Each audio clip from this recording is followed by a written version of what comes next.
Orang kalau yang namanya nyesel, Pak, itu di depan apa di belakang? Belakang. Kalau nyesel di depan, itu namanya kesadaran. Berarti sudah sadar. Ya. Kalau nyesel belakangan, memang itu umumnya. Nyesel gua, ya kan? Gua di depan aja dah, gua nanti nyesel. Nah, itu namanya sadar, Pak. Kalau nyesel di depan, nyesel itu di mana-mana, belakangan. Coba kalau dulu saya waktu muda rajin belajar, nggak belangsak kayak seperti saat ini, namanya udah tua, Pak, nggak bisa lagi muda. Betul nggak? Nah, iya. Nah, sebab itulah sama ibadah kita. Jangan-jangan ibadah kita ini ditolak oleh Allah. Dari mana tahu? Dari ilmu. Jadi yang mengevaluasi siapa? Diri kita. Dengan cara kita terus belajar, Pak. Kalau dengan kita evaluasi, kita akan tahu nih, mengkoreksi kan. Dan ternyata jamaah yang dimuliakan Allah Subhanahu wa taala, perintah yang namanya evaluasi pun itu tertuang di dalam Al-Quran. Makanya ini evaluasi begitu penting. Kenapa? Karena Allah yang memerintahkan. Kalau Allah yang memerintahkan, hukumnya wajib. Dalam ilmu usul fiqh itu setiap perintah, ya, setiap perintah yang memerintahkan itu Allah, maka itu wajib hukumnya untuk dijalankan. Kalau dalam ilmu fikih itu, kalau wajib itu dijalankan, tidak dijalankan, hukumnya berdosa, ya. Apa yang disampaikan Allah di dalam Al-Quran surat Al-Hasyr ayat 8? Ini memang di dalam ayat Al-Quran Allah suruh memperhatikan apa yang dilakukan untuk hari esok. Berarti untuk hari esok dilakukan dari kapan? Dari sekarang dan kemarin, ya. Kan waktu ini dibagi dua, dibagi tiga, Pak. Kemarin, hari ini, dan esok. Itu waktunya hanya bagi tiga, Pak. Waktu yang sekian banyak itu. Kemarin sudah lewat, hari ini sedang kita jalani, esok itu misteri, nggak ada yang tahu. Walaupun misteri, Allah diperintahkan, ya ayyuhalladzina amanu taqullah wal tangdur nafsum ma qadamat lighad wattaqullah innallaha khabirum bima ta'malun. Kenapa? Karena Allah ini maha mengetahui apa yang kita kerjakan, ya. Nggak ada yang bebas tuh dari Allah. Maka Allah ini begitu baik, Pak. Jangan sampai apa yang dikerjakan esok hari itu dicatat buruk. Maka tolong perhatikan, ya. Maka ini ada ayat Al-Quran, ya, surat Al-Anfal nih. Kalau ini saya kasih bocoran kalau ini. Surat Al-Anfal ayat 22, ya. Surat Al-Anfal ayat 22.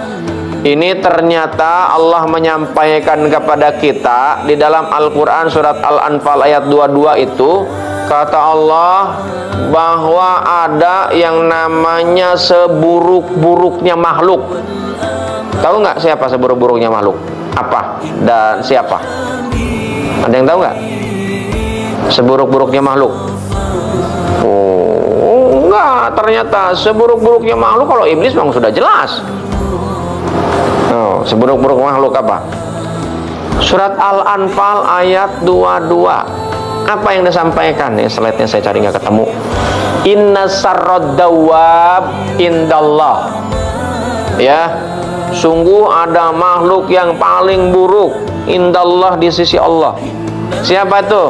Summum bukmul ladzi la yaqilun. Dikasih pendengaran, itu nggak disebut sih pendengaran dan penglihatan. Dikasih pendengaran tuli, udeg. Dikasih penglihatan buta, nggak ngelihat. Ya, matanya sih melek, tapi nggak ngelihat. Kupingnya sih nggak dengar, tapi nggak dengerin dia baik-baik. Yang didengerin apa? Musik. Oh, nyanyian Rolling Stone, Mick Jagger, itu zaman dulu, ya kan? Kalau yang sekarang saya kagak ngerti siapa tuh. Hah? The Purple, wah seberapa keren ya kan? The Purple ya kan? The Purple tuh, berarti update juga Bapak ya? Luar biasa, saya nggak tahu The Purple ya kan? The Purple itu apa tuh? Ustaz Ajis, tahu The Purple? Nggak tahu? Oh ngeband. Hah? Rolling Stone. Terus siapa lagi Pak? Oh ternyata Bapak nih jangan-jangan pemain band dulu. Oh enggak? Enggak. Jadi jamaah yang dimuliakan Allah Subhanahu Wa Taala, wah ini kan lagi rame tuh viral tentang musik kan? Ustaz Adi Hidayat ya. Oh dituduh kafir lagi pula Ustaz Adi Hidayat. Masya Allah ya. Besok nih saya membahas khusus tentang musik tuh di Masjid Ar-Rahman. Ya, tentang akhlak bermain musik. Besok saya bahas tuh. Jadi jamaah yang dimuliakan Allah Subhanahu Wa Taala, maka inna sarrad dawab indallah, seburuk-buruknya makhluk di atas muka bumi ini orang dikasih pendengaran budak, dikasih penglihatan buta, ya. Dan kemudian di akhir kalimatnya apa? La yaqilun, akhirnya kagak ngerti, Pak. Ngerti apa? Ngerti kebaikan. Sholat itu kayak apa ya? Puasa itu apa itu? Aduh, dari kecil nggak pernah diajarin Pak. Ya. Sehingga memang dia buruk Pak. Yang dia kerjain apa? Duit. Coba ya. Dikiranya duit bisa menyelesaikan Pak. Nggak ada duit, pusing Pak. Mapi pulus, mampus. Ya, gitu. Kenapa? Karena yang diajarkan adalah dunia. Coba seseorang dari kecil diajarkan biasa memakai barang-barang bermerek, tiba-tiba Pak duit nggak punya. Oh, orang kalau sudah terbiasa Pak makan makanan restoran, kemudian diajak makan warteg, nyambung nggak? Agak Pak, jijik dia. Nggak biasa Pak. Orang yang memang dari kecilnya sudah terbiasa hidup glamor Pak. Oh, itu Pak, sampai tua nggak bisa tuh berubah, susah Pak. Kenapa? Karena habit sudah terbentuk. Itu namanya akhlak, itu namanya moral, itu namanya etika, itu yang namanya adab. Saya ngajarin etika bisnis Pak, susahnya setengah mati. Orang ngajarin training cuma 3 hari, mana bisa itu merubah orang? Ya kan? Nggak bisa Pak. Itu harus dari kecil Pak. Success start from home, dari rumah. Di rumah saja itu nggak bisa juga Pak. Harus dari sejak bibit, bebet, bobot.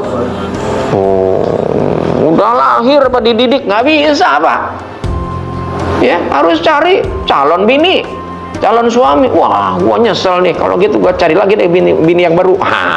Ya nggak begitu juga kali, ya kan?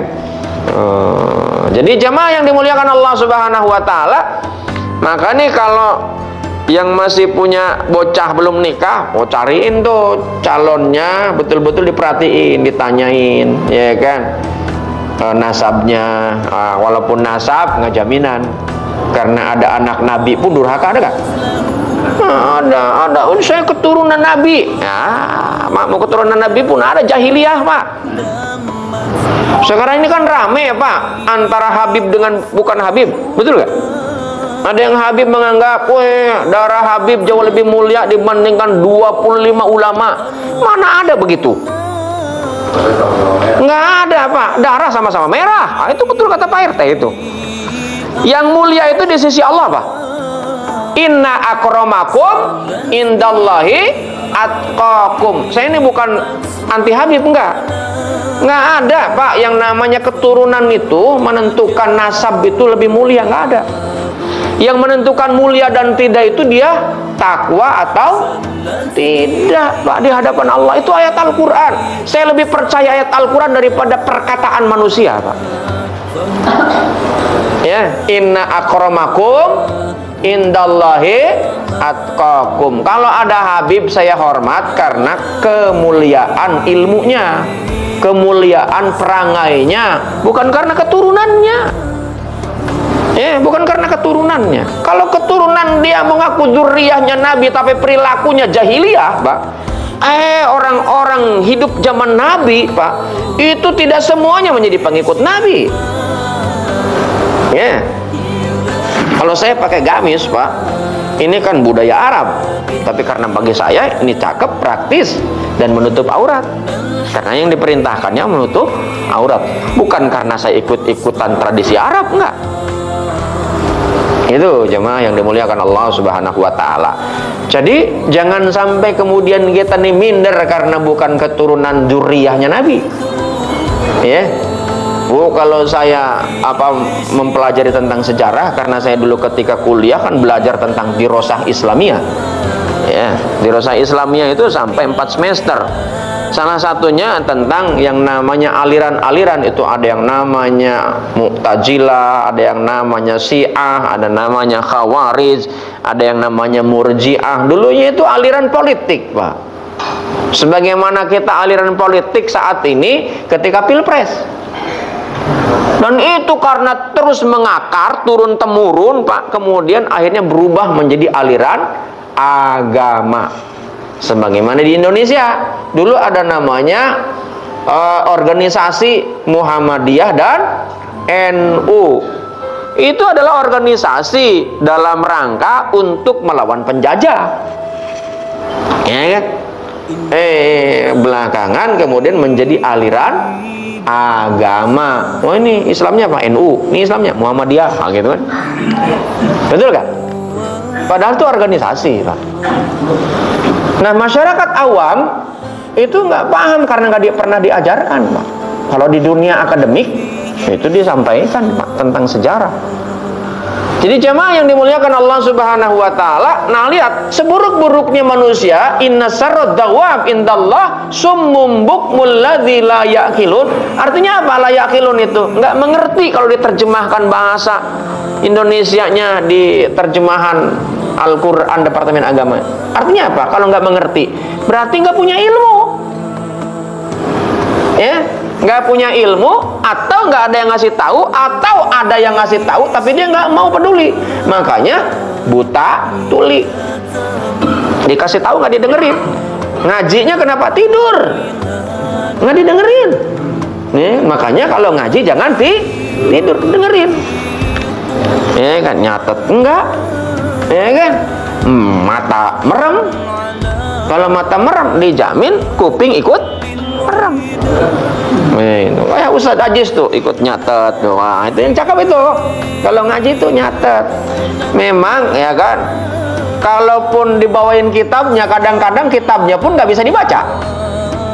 Ini sebenarnya saya sadur nih, sebenarnya apa yang saya sampaikan itu saya sadur dari beberapa kitab. Salah satunya adalah kitab Bidayatul Hidayah Imam Al-Ghazali. Jadi jamaah yang dimuliakan Allah Subhanahu wa taala, evaluasi ini penting, Pak, ya. Sebagaimana yang Allah sampaikan, ya ayyuhalladzina amanu taqullah wal tangdur nafsum ma qaddamat lighad. Ada kalimat takwanya 2 kali di sini tuh.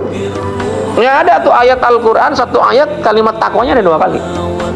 Itu saking pentingnya, Pak, tentang evaluasi supaya kita menjadi orang yang bertakwa. Dan ternyata, Pak, ibadah itu tujuannya adalah takwa. Jadi jemaah yang dimuliakan Allah Subhanahu wa taala, banyak yang justru yang jadi perseteruan itu bukan hal-hal yang bersifat usul, Pak, pokok, tapi bersifat furu.